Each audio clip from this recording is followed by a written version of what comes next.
Hello and welcome to the History of Stargate. Today's episode will be covering Jolinar of Malkshur. And here we go.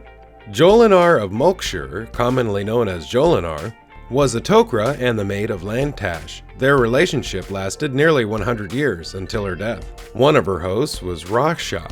Her final host before her death was Captain Samantha Carter, a Tok'ra member of SG1. Jolinar was different from other Tok'ra, in that she was not a member of Agira's brood, but rather a Goa'uld who broke past her genetic memory to fight her kind for the atrocities they committed. Similar to all Goa'ulds who joined the Tok'ra, Jolinar gained a title after the battle that marked her rebellion against her masters. She was an underling of the Goa'uld Kronos, and attempted to mount an open rebellion against her master during his conflict against Apophis. She had hoped that the inner Goa'uld rivalry would allow her victory, but was surprised when the two joined forces against her. She would manage to escape, and the rebellion at Malkshur would be remembered as a disaster, but one that sparked a sign of a hope of freedom against the Goa'uld Empire. She would eventually join the Tok'ra and be known as the most famous of their members, as well as one of the most hated by the System Lords. She discovered Martuf on one of Ra's labor camps, and offered to free him in exchange for becoming a host to Lantash. After arriving on the Tok'ra base, Lantash left his host of nearly 200 years,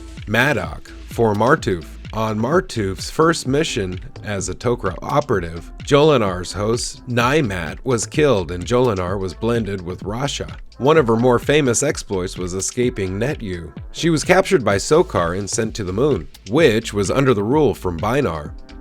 She managed to seduce Binar in order to escape, using his ring transporter to ring to Delmak, where she stole a Teltac to escape. She was later found by her fellow Tok'ra in the Teltac, critically injured. After she eventually recovered, Jolinar did not mention her seduction of Binar to anyone, particularly Lantash and Martuf. Major Samantha Carter, who had been the final host to Jolinar, described that method of escape as something worse than all the torture and pain, something Jolinar never wanted Martuf to find out about. 1998. Eventually she was hunted by Edrash, an Ashrak who was sent to assassinate her. She somehow abandoned her host and blended with a Nashian male to avoid the Ashrak. When the Niceans were under attack from the Goa'uld, several SG teams assisted in their evacuation, including SG1.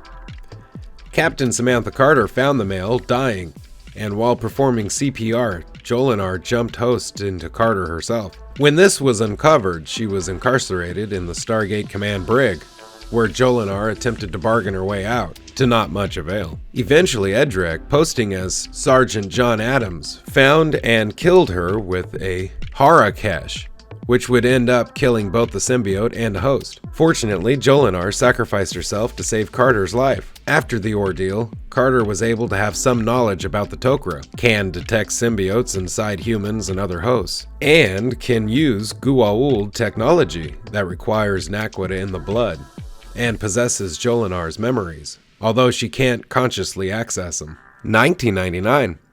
Desperate to find his wife, Dr. Daniel Jackson presses Samantha Carter on Jolinar's claims to have known where Sha'ri was, but Carter remembers nothing of Jolinar's potential knowledge in this regard. Later, when the System Lord Matt confronts SG1, she claims to know what Jolinar stole from Kronos, and that she will delight in watching Kronos take the location from Carter's mind.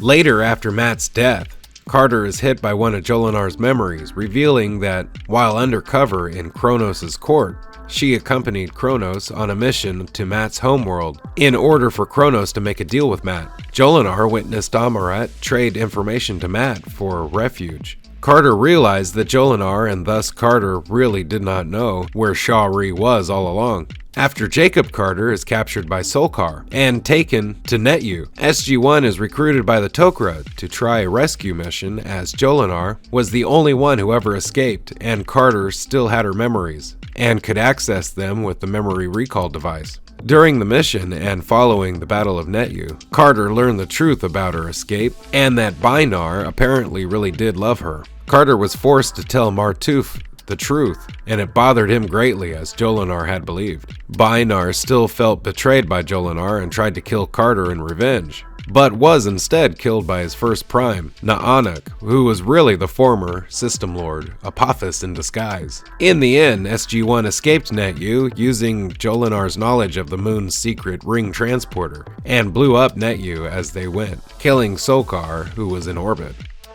Hey, thank you for watching the History of Stargate. Special thanks to the Stargate Wiki and all contributors for all information you heard today. Don't forget to like, share, and subscribe if you can. If you have, thank you, and have a nice day. Bye-bye.